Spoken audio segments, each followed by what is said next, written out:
DocTalk is brought to you by Multimin USA, manufacturers of Multimin 90, sure trace mineral supplementation by timed injection. Hi there folks, welcome to DocTalk. We're glad you joined us today. We're going to have a great show. We're going to talk about controlling flies, and my guest today is Dr. Nora Schrog, who is an assistant clinical professor here at Kansas State's Veterinary Health Center. Thanks for joining us. Hope you enjoy the show, and we'll be back in a minute. We started using Multimin about 4 years ago. We started out first in our own cow herd and our own replacement heifer program just to see how it worked, experiment with it. We don't like to put a new product out there with our clients unless we've tried it ourselves or there's a lot of data behind it that we like. We had really good results with it our first year, really are happy with the way things worked. So we decided to start using our clients, and we have been now for 3 years, and I would say 90 to 95% of our clients use Multimin. Closed caption brought to you by AgriLabs, the perfect pairing of performance and value. This segment is brought to you by Rotomix, manufactured in the USA and designed for feeding performance in the feedlots, beef production, dairy, and cow-calf operations. Nora, welcome to the show. Thanks. Well, folks, it's great to have you here today. We're going to talk about fly control, and this is my friend and colleague, Dr. Nora Schrog. I'm Dr. Dan Thompson, and we both work here at the College of Veterinary Medicine at Kansas State University. And Nora is assistant clinical professor over in the Veterinary Health Center, sees ambulatory cases, sees referral cases, pretty much. A little bit of everything. A little bit of everything. And so, tickled to have you here today. Let's start out and just in general talking about flies and some of the different types of flies that we have. And okay. Because I don't like any of them. Yeah, I don't think I like any of them either. I'm not sure cattle like any of them. But flies do cause some pretty severe problems. And so maybe the main type of fly we think about bothering cattle would be horn flies. And horn flies, it's a little bit confusing because you don't actually see them up by the horns. They're more along the cattle's back. And then if you go out later in the day, you might see them down under the belly. Once it gets hot, they kind of move down. So if you're trying to figure out what type of fly you have, you should probably check about 10 o'clock in the morning, and then you'll be able to see those horn flies on their back. Okay. And those flies, they actually suck blood, so they bother the cattle quite a bit.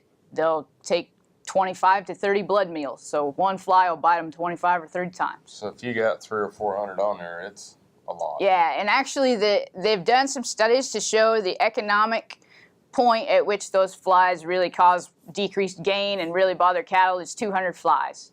And that's, if you think about it, if you start counting, that's really not a lot of flies on a cow. You can fit a lot of flies in the piece of paper width on a cow. Yep, sure can. So we got horn flies. What other types? And then we've also got face flies, and they're pretty self-explanatory. They're up around the face. And those flies don't actually suck blood. They feed on secretions, so the secretions from the eyes and the nose. And they're also the vector for transmitting pink eye. So that's why they're important. And then we've got stable flies too. And stable flies, I always think, I associate them with the word stomping because they're down on cattle's legs. And so if you got cattle that are just stomping real hard, those flies live down on their legs. And actually, it only takes 5 or 6 for those to be an economic problem for cattle. Yep. I mean, if you've ever been bit by a stable fly, they get your attention right now. Yes, they do. Yeah, they do. So we got horn flies, face flies, stable flies. And then the other types we consider, so those are the types that we generally think about controlling, but the other ones that we think about for disease transmission would be the big horse flies or deer flies. And those, when they're taking a blood meal, that's a bigger amount of blood, and so those are important for transmitting diseases like anaplasmosis. And then we have the little biting midges, the culicoides, the real tiny ones, and those actually transmit things like EHD or blue tongue. So there's lots of diseases that can get transmitted by flies too. Sure. What about the housefly? Does it cause any problems? The housefly really isn't too big a deal. Yeah. It causes me problems, That's but right. not for the cattle. Well, I think you've got us off to a good start here with knowing about the biting flies that are going to cause production problems. Also, the biting fly is going to cause us some vector type issues, whether it's that. And so when we come back, let's talk about some of the ways that we can control flies and move forward. Sure. Sounds good. Thanks for being here today. Thank you for joining us here on DocTalk. We'll be back after a minute talking more with Dr. Nora Schrog on fly control. You're watching DocTalk. Thanks for joining us. This segment was brought to you by Brute Cattle Equipment, makers of the Brute Stealth Hydraulic Chute. If the chute fits, swear by it. Visit our website for more information.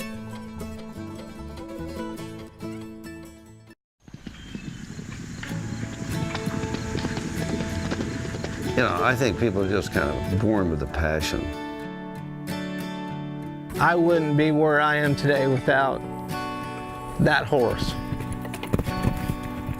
Oh, I'm not passionate about horses. That's just something that's in here. I can't explain it. Some people go to a job every day. I just go do what I love to do. That's all I know is horse. The bottom line, we're for the horse. It's whatever we can do to make life better for the horse, wherever they are, whatever they do. They're just magic, that's all. They got me. If we always do what's right for the horse, we will never go wrong.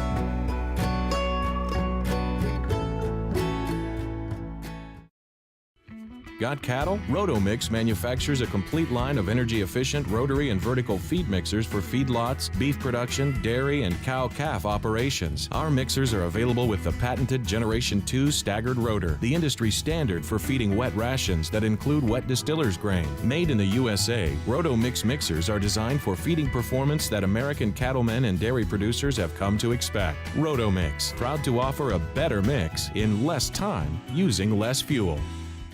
Dr. Dan here. Whether I'm driving up and down the roads covering the state of Kansas or I'm getting between Riley and Manhattan for my job, I'm driving a Ford truck. I'd like you to come out and visit my friends here at Dick Edwards Ford. They have a truck that'll suit your needs, whether you're looking for power with a Power Stroke diesel or if you're looking for fuel efficiency with the new EcoBoost engine, they got a truck that's just right for you. They're located 2 miles east of the Town Center Mall in Manhattan, Kansas, and they'll bend over backwards to help you. And I'll see you down the road.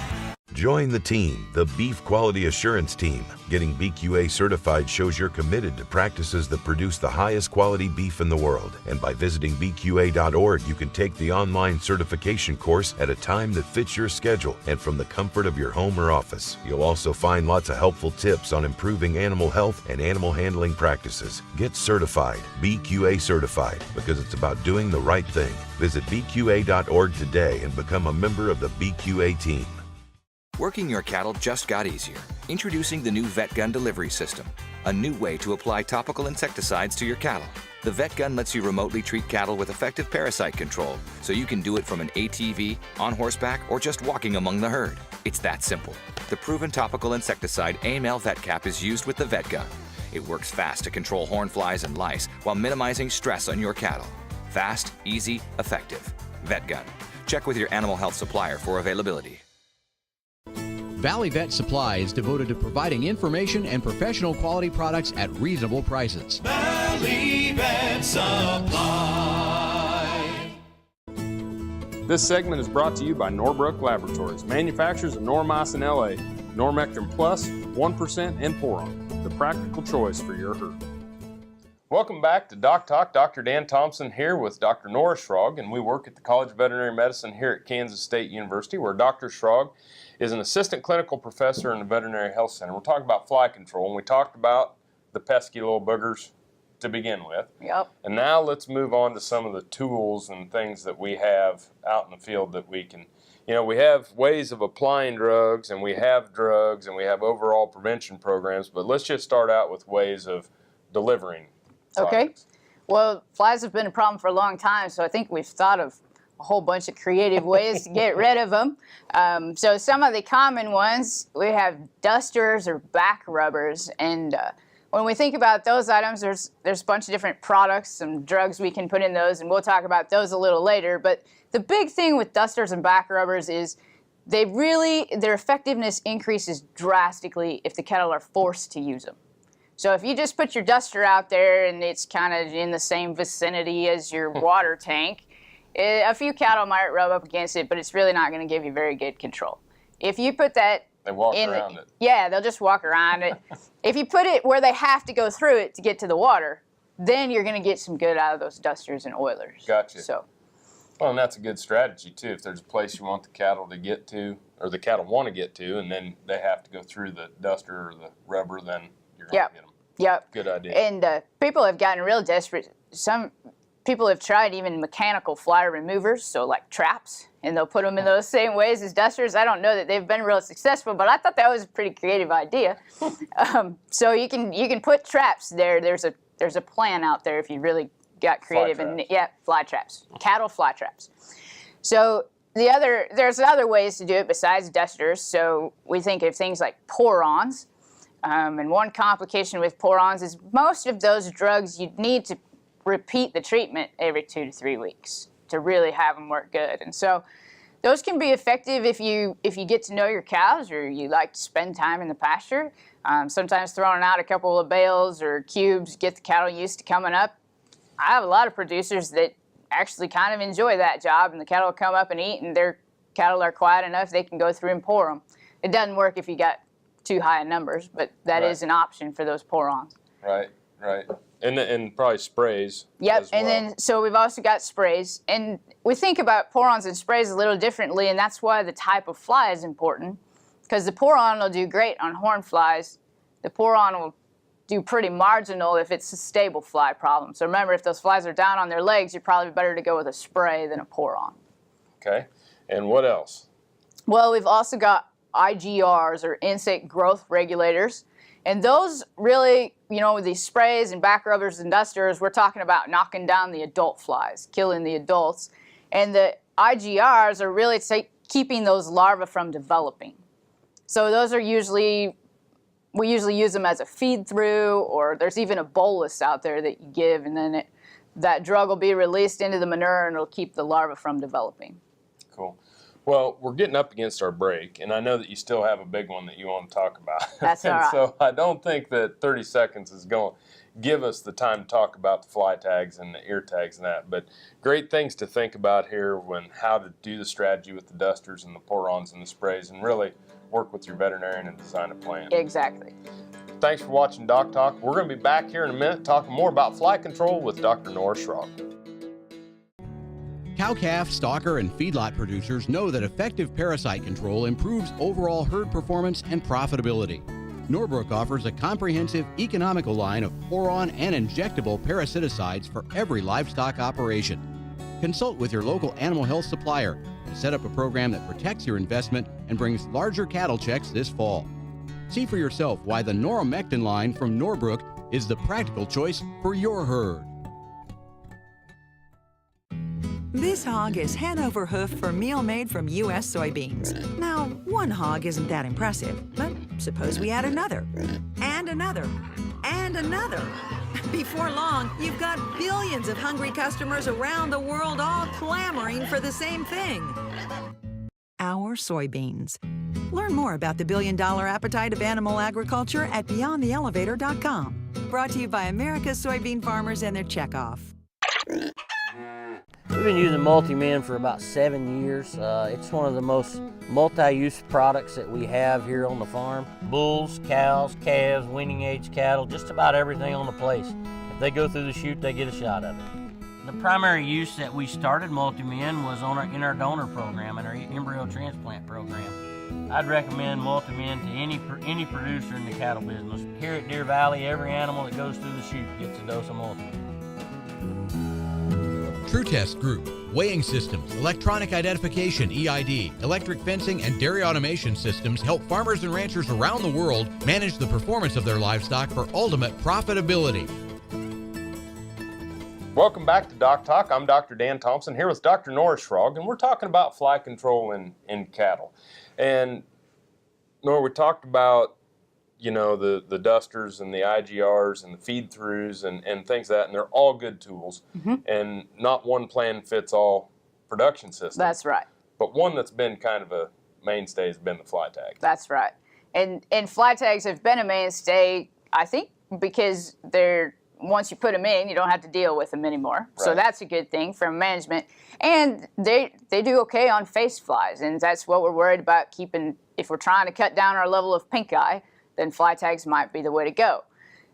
So the big challenge is there's whole bunch of different types of fly tags Right. out there. And so that's the big question, is what type am I going to use this year? And I think it's helpful, number one, work with your veterinarian, because there's all kinds of names and the categories are kind of hard to sort out. But we'll talk about the big category types of fly tags and then how you might want to work with your veterinarian to figure out which one to use.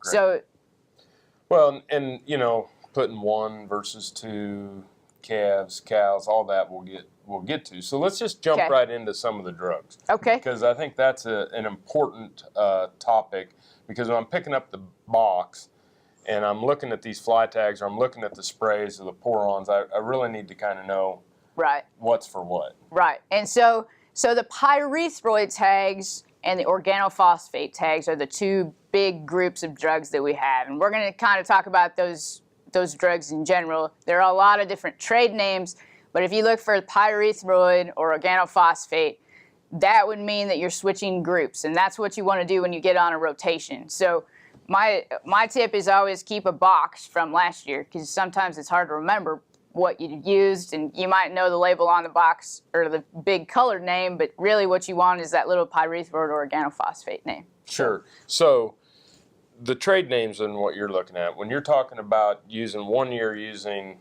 pyrethroid, which will be on the label as the active ingredient, then the next year we want to switch to an organophosphate. Right, and that's how most people have done it. That's what we know about resistance right now. There is a thought out there that maybe we want to go 2 years of organophosphate and 1 year of pyrethroid. There's been a little bit of work that shows that might be better, but in truth, I think we're learning a lot about resistance right now. So read the label on the box, and most of those labels will say switch back and forth between a pyrethroid or organophosphate.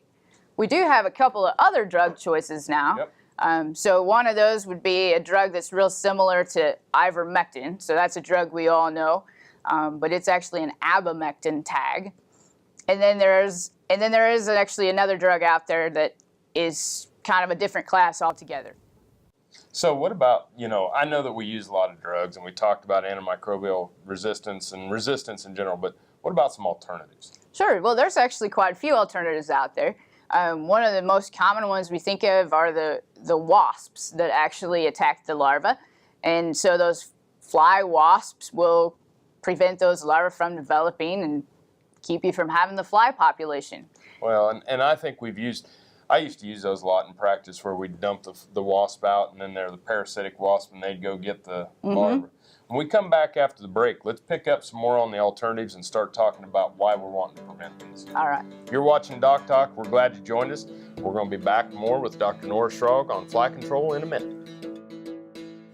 This segment is brought to you by Lalaman Animal Nutrition, dedicated to the development and production of natural and differential solutions for animal nutrition.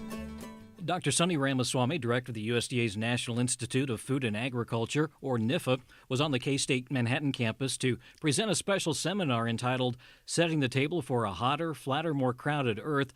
The seminar, essentially a global view of food and agriculture and the transformative technologies needed to meet future challenges. But the United States, we have a demonstrated ability to feed the world, provided that we have the right resources, monetary and intellectual, and you bring together the best. I like to call it crowdsourcing. Not just the federal government or the state government, but private sector, non-governmental sector, and all of these coming together, crowdsourcing the intellectual and monetary resources. I think we can do it. Dr. Ramaswamy, he is the director of the USDA's National Institute of Food and Agriculture. The Kansas State University College of Veterinary Medicine is a leader in food animal research and education. Our researchers are constantly expanding the knowledge of animal health and food safety. Through the Veterinary Health Center and the Kansas State Veterinary Diagnostic Lab, we provide practical services for animal producers.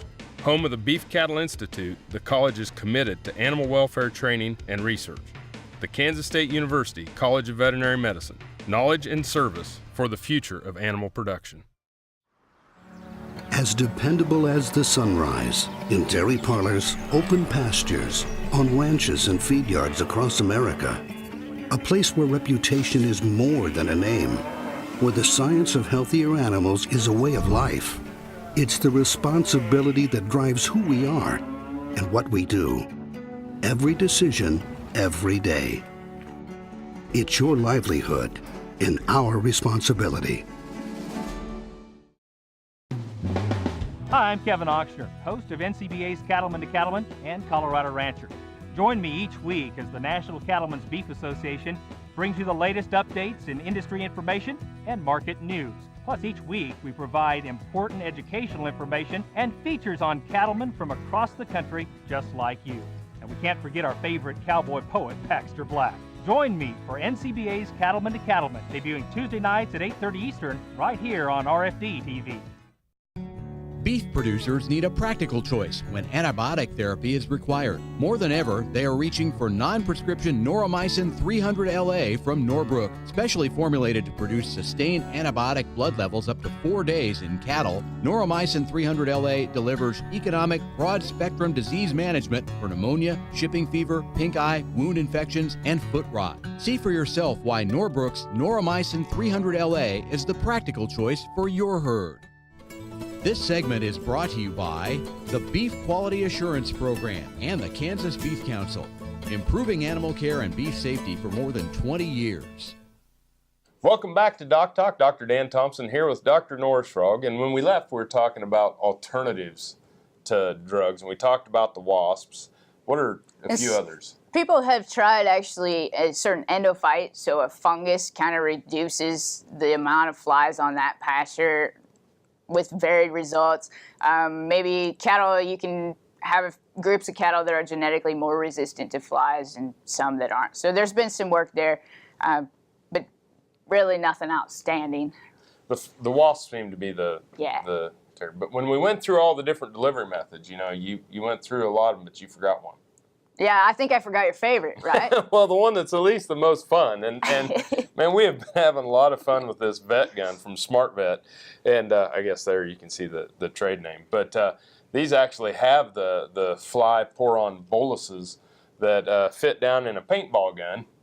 And you can go out in the pasture and hit the cows with it. And pretty darn accurate. And, you know, one guy when I was down in south of here said, you know, it's a solution with a trigger, and that's always fun. That's right.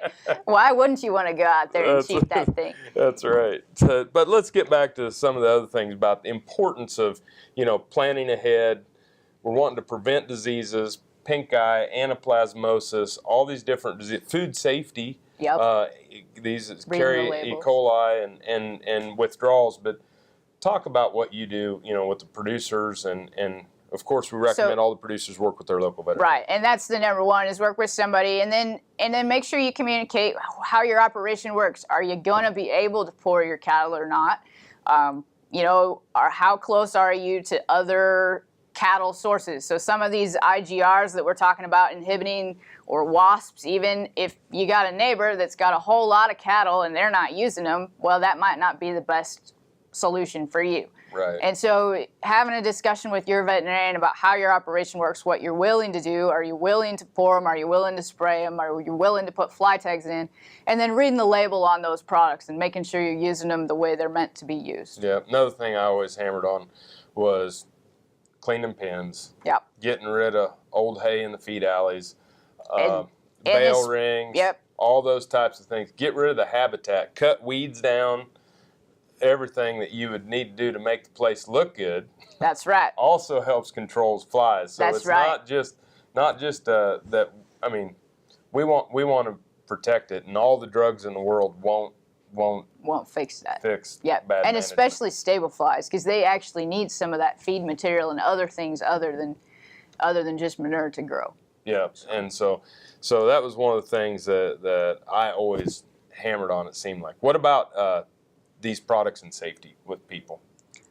So that's really important, and that's another reason to read the label, because these products can be dangerous, especially the organophosphates. Some people actually have pretty severe reactions to them. So read the label, know what you're dealing with, wear gloves if it says to wear gloves, and that's a statement on most of these fly tag labels. It was great to have you here. It was good to be here. You did a great job. And thank you for watching DocTalk. Remember, if you want to know more about what Dr. Schrag and I do here at Kansas State, you can find us on the web at www.vet.ksu.edu. Remember, always work with your local practitioner. We appreciate you watching our show today on fly control. I'm Dr. Dan Thompson, You've been watching DocTalk. We're sure glad you joined us, and I'll see you down the road. Closed caption brought to you by AgriLabs, the perfect pairing of performance and value. For more information about this program or previous programs, go to DocTalkTV.com. DocTalk was brought to you by Multimin USA, manufacturers of Multimin 90, sure trace mineral supplementation by timed injection,